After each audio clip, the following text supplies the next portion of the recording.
Vartoui, ma chérie, réveille-toi, mon enfant. Le funeste jour est arrivé, il faut partir. Comme je te l'ai appris, tu cours, tu ne t'arrêtes pas, tu vas droit devant. Dépêche-toi, ma fille, ils arrivent. Brutal est mon réveil, il fait nuit noire dehors. Maman m'a secoué très fort. Le moment que nous craignons tous et pour lequel nous nous sommes préparés est malheureusement venu. Me saute aux narines une âcre odeur de peur, la dernière que je garderai de maman.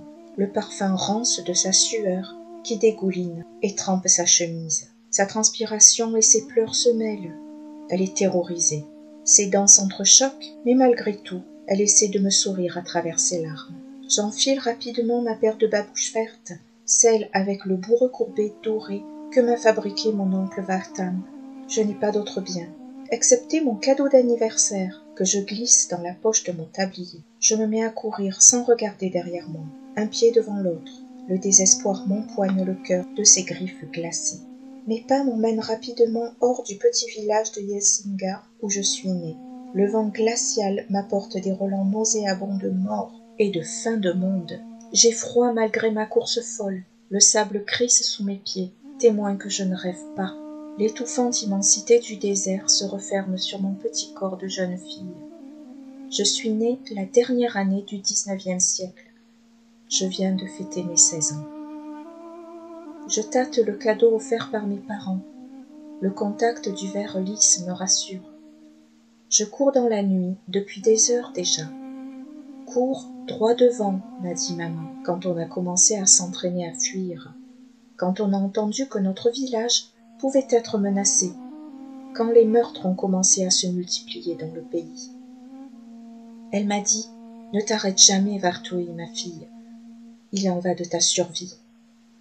Mais c'est impossible. Je ralentis. Je cherche une cachette, et la nuit ne m'aide pas. J'aperçois au loin une forme immobile. Une grosse pierre, me semble-t-il.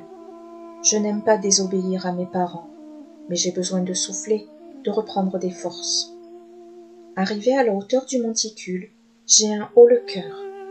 Mon ventre vide m'épargne le désagrément de vomir. Mes yeux observent l'intolérable. Ce que j'ai pris pour une pierre est en fait un amas de cadavres. 2 hommes sauvagement égorgés, 3 femmes mutilées, empilées comme des vulgaires sacs de sucre. Du ventre d'une des femmes pend un fœtus minuscule, encore attaché par le cordon. Tout mon être révulsé m'exhorte à la haine de l'ennemi, mais je n'ai pas la force d'avoir des états d'âme. Tenaillé par la faim, je me surprends à fouiller dans les poches des morts. Je crie de joie à la découverte d'une tranche de la vache, le pain sans levain dont se régale mon peuple, les Arméniens. Assise sur le macabre monticule, je dévore ce qui m'apparaît à ce moment-là comme une délicieuse galette odorante. Le semi-coma dans lequel me plongent les épreuves me renvoie vers une forme de bestialité. Toute humanité a déserté mon peuple en ce funeste mois d'avril 1915. Pour ne pas perdre la raison, je repense à l'objet précieux dans ma poche et je m'endors, serré contre les corps encore chauds. Une série de bruits secs répétés me réveille en sursaut. Désorientée, je tourne la tête. Des yeux exorbités par la peur me dévisagent et me ramènent brutalement à la réalité. Je me remémore les dernières 24 heures, les cris des femmes venues nous avertir dans notre petit village enclavé au milieu de l'Empire ottoman.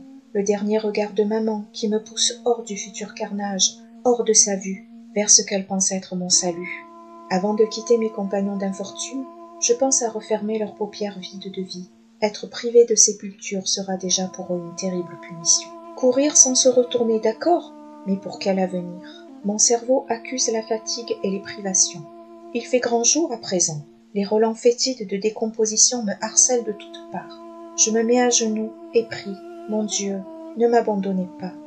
Serrant dans ma main la croix pendant à mon cou, je prie pour que, malgré toutes les exactions perpétrées contre mon peuple, nous qui fûmes les premiers chrétiens d'Orient, ne perdions jamais la foi. Contre toute logique, alors que je sais que je me dirige vers la guerre des hommes, les bruits qui m'ont réveillé m'attirent. Je m'accroupis et observe au loin une scène hallucinante. Une dizaine de cavaliers armés de fusils sont postés devant une colonne mouvante d'hommes aux pieds nus en guenilles. Certains prient les mains jointes, d'autres sont tétanisés. Tous connaissent leur destin tout proche. Les cavaliers tirent méthodiquement sur les pauvres airs, de gauche à droite. Une balle par condamné, pas plus. C'est la guerre, les munitions sont chères. Une balle, voilà la valeur d'un homme en cette époque-là. Des pensées macabres envahissent mon esprit engourdi. Parmi eux, peut-être y a-t-il mes oncles Vartan et Jacob, ou pire, mon père Harut, mon frère Sadkis. Comme un jeu de dominos synchrone, la colonne humaine s'effondre peu à peu. Moi qui pensais avoir vu le sommet de l'horreur, je gravis une nouvelle marche de la pyramide. Satisfaits d'avoir accompli leur mission sanguinaire, les cavaliers ottomans rebroussent chemin, laissant un amas de chair et d'espoir brisé.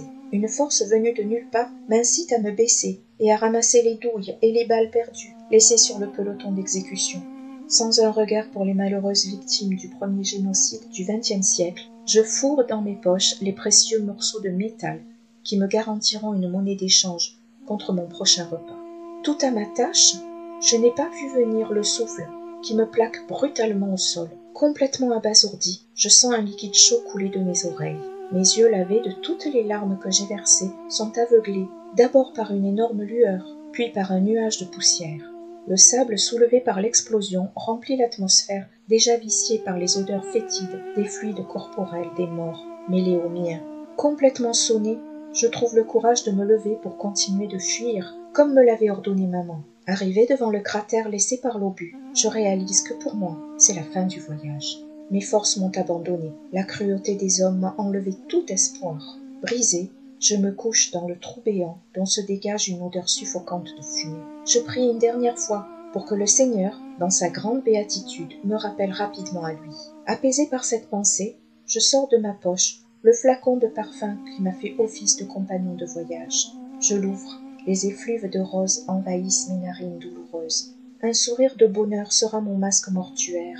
Avant de m'endormir lourdement, ma dernière pensée va vers ce jour de janvier où maman m'avait offert ce flacon précieux d'essence de rose. Rose, comme la signification de mon prénom, Vartoui en arménien. Profondément endormi, je sens qu'on me secoue de manière insistante. J'imagine dans mon semi-sommeil que c'est la main de Dieu. J'ouvre les yeux. Je vois d'abord les sabots crottés d'un cheval piaffant d'impatience. Près de lui, je distingue la silhouette svelte d'un homme penché vers moi, un genou à terre. Il m'observe avec une expression de douceur sur le visage.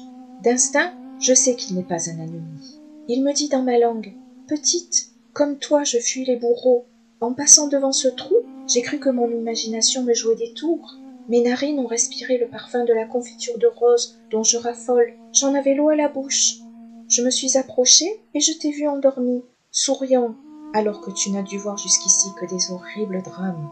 Tu serrais dans ta main un flacon précieux, ton parfum d'essence de rose, qui m'a guidée jusqu'à ta cachette. Je vais vers le sud. Veux-tu venir avec moi ?